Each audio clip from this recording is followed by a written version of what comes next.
রাজধানী আগরতলায় বসছে নর্থ ইস্ট কাউন্সিলের বৈঠক। রাজধানী প্রজ্ঞা ভবনে বসছে কাউন্সিলের ৭২তম প্ল্যানারি সেশন। বৈঠকে যোগ দেবেন কাউন্সিলের উত্তর পূর্বাঞ্চলের রাজ্যগুলির মুখ্যমন্ত্রী সহ সমস্ত প্রতিনিধিরা। ইতিমধ্যেই রাজ্যে এসে গেছেন কাউন্সিলের চেয়ারম্যান, ভারত সরকারের স্বরাষ্ট্রমন্ত্রী অমিত শাহ সহ কেন্দ্রীয় শিক্ষা প্রতিমন্ত্রী ডক্টর সুকান্ত মজুমদার সহ অন্যান্যরা।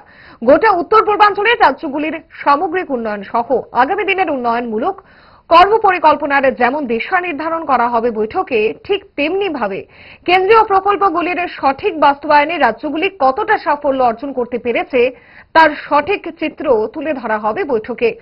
অপরদিকে ওই বৈঠককে ঘিরে রাজ্য আরক্ষা প্রশাসনের নিরাপত্তা ব্যবস্থায় ব্যাপক নজরদারি পরিলক্ষিত হয়েছে। রাজ্য আরক্ষা প্রশাসনের উচ্চ আধিকারিকরা দফায় দফায় খতিয়ে দেখছেন নিরাপত্তা ব্যবস্থা সহ সামগ্রিক পরিস্থিতি। সভাকক্ষ, প্রজ্ঞা ভবনের বাইরের সাজসজ্জা সহ ভেতরের বৈঠকের আসরেও লেগেছে শেষ তুলির টান। সভাঘরের শেষ পর্যায়ের প্রস্তুতিও চলছে জোর কদমে। সামগ্রিক প্রস্তুতির বিষয়ে নজরদারি চালাচ্ছেন রাজ্য প্রশাসনের উচ্চপদস্থ আধিকারিকেরা। সব মিলিয়ে বৈঠককে ঘিরে নিরাপত্তা ব্যবস্থা সহ সামগ্রিক ব্যবস্থাপনা করা হয়েছে আঁটোসাঁটো। এক কথায় বলা চলে, মজবুত বৈঠকি আনায় সেজে উঠছে প্রজ্ঞা ভবন।